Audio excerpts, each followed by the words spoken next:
प्रामुख्याने मी आज सकाळच्या विमानाने दिल्लीला आलो, कारण माझी इन्कम टॅक्सची मीटिंग्स होती आणि तिथे आल्यानंतर अशा पद्धतीचा हादसा हा मुंबईमध्ये घडलेला असल्याकारणाने त्यामध्ये 2 ट्रेन जात असताना बाहेर लटकत असलेल्या लोकांची काही टक्कर वगैरे झाली आणि त्याच्यामध्ये 8 जणांचा अपघात झाला. त्यामध्ये 5 जण मृत्युमुखी पडले आणि बाकीचे रेल्वे हॉस्पिटलाइज केलेले आहेत. तर हे जे काही मृत्युमुखी पडले आहेत त्या सर्वांना माझ्यातर्फे भावपूर्ण श्रद्धांजली आणि जे हॉस्पिटलला आहेत लवकरच बरं हो अशा प्रकारची माझी देवाला विनंती आहे. खरं म्हणजे मुंबईमध्ये खूप लोकसंख्या झालेली आहे आणि त्या अनुषंगाने प्रत्येक यंत्रणेवर त्याचा ताण पडतो आहे. मुंबईचा जो क्षेत्रफळ आहे ते नॉर्थ अँड साऊथ, त्यामध्ये मुंबई ही वसलेली एका बाजूला तिन्ही बाजूनी अरबी समुद्र, दुसऱ्या बाजूला कोकणचा पट्टा आणि त्याच्यामध्ये त्या पर स्क्वेअर फीट मोजायला गेलं तर खूप कमी प्रत्येकाला मिळतं. आणि अशामध्ये मी ज्यावेळेला याच्यामध्ये आलो लोकसभेत त्यावेळेला रेल्वेच्या बाबतीमध्येच मी हे केलं होतं, रेल्वेचा मास्टर प्लॅन करणं गरजेचं आहे. कारण आमच्या घरचा कोणी मनुष्य ज्यावेळेला कामावर जातो तेव्हा रेल्वेमध्ये जास्तीत जास्त रेल्वेची आता मेट्रो होते पण रेल्वेच्या माध्यमातून जातं आणि त्यावेळेला वेळेत पोचण्यासाठी त्यांना मग दरवाजामध्ये वगैरे उभं राहायला लागतं. आणि मग इथं आल्यावरती मी त्या बाबतीमध्ये लोकसभेमध्ये आणि माननीय वैष्णवजी यांना देखील भेटलेलो आहे आणि तसा माझा पत्रव्यवहार देखील आहे की रेल्वेचा मास्टर प्लॅन आपण करायला पाहिजे.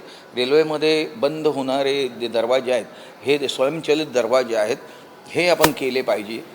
आणि कनेक्टिव्हिटी मेट्रो जी होते ती आणि याची कनेक्टिव्हिटी करणं हे अत्यंत गरजेचं आहे.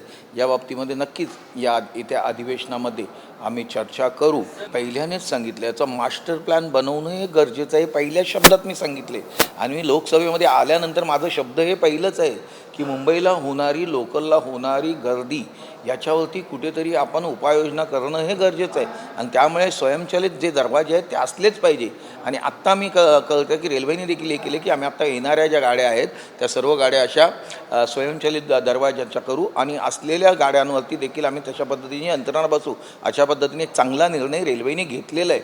आणि त्याच्यामुळे अशा अपघाताच्या आणि वेळेचं प्रबंध पुन्हा ज्या त्या ठिकाणी डबल ट्रॅक करायचे असेल ते करणं, लांब डब्यांच्या प्लॅटफॉर्म करणं, या सर्व गोष्टी या मास्टर प्लॅनमध्ये येणारच आहेत. आणि त्यामुळे हा मास्टर प्लॅन तात्काळ करावा असं मी उद्या देखील रेल मंत्र्यांना एक पत्र देऊन करणार. याचा सर्वे होणं गरजेचं आहे. आपण ट्रेनची आता लांबी देखील वाढवतो, काहींची कमी होते, नंतर जाताना त्या क्रॉस होतात वगैरे. याच्यासाठी मास्टर प्लॅन बनवून त्या मास्टर प्लॅनमध्ये हे सर्व काही येणार आहे. आणि त्यामुळे रेक्टिफिकेशन ज्या ज्या ठिकाणी करायचं आहे, कशावर रेल्वेची जागा ऑक्युपाय बाहेरच्याने केली आहे ती आतमध्ये घेणं, ट्रॅक बांधणं, रेल्वे प्लॅटफॉर्मची उंची करणं, स्वयंचलित दरवाजे करणं, स्वच्छतेचा अभाव आहे तो करणं, दूर करणं, या सर्व गोष्टी त्या मास्टर प्लॅनमध्ये येतील. प्रामुख्याने तुम्ही मला विचारतात, मी इथे आलो आहे. मी माझ्या पद्धतीने मुंबईमध्ये घडलेल्या घटनेच्या अनुषंगाने मी माहिती दिलेली आहे. बाकीचे जे काही प्रश्न आहेत ते मला अजून आता उत्तर देता येणार नाही, कारण मी आत्ताच मीटिंग संपून इथे आलो आणि तुम्ही मला इथे गाठलेलं आहे. त्यामुळे एक लक्षात ठेवा की याच्यामधून वंदे भारतच्या माध्यमातून नवीन प्लॅटफॉर्म मुंबईमध्ये येत आहेत चांगली.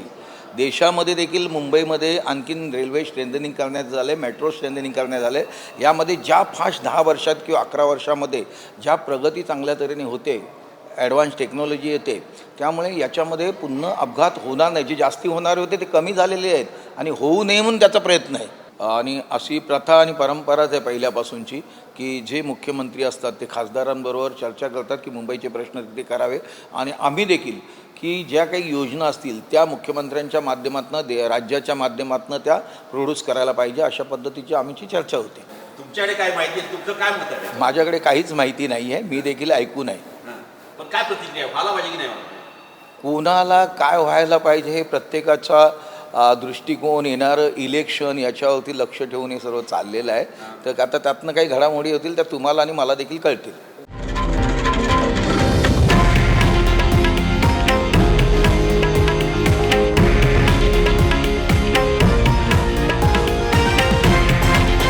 हे आहे देशातील नंबर 1 न्यूज नेटवर्क आणि आपण पाहत आहात TV9 मराठी, एकमेव.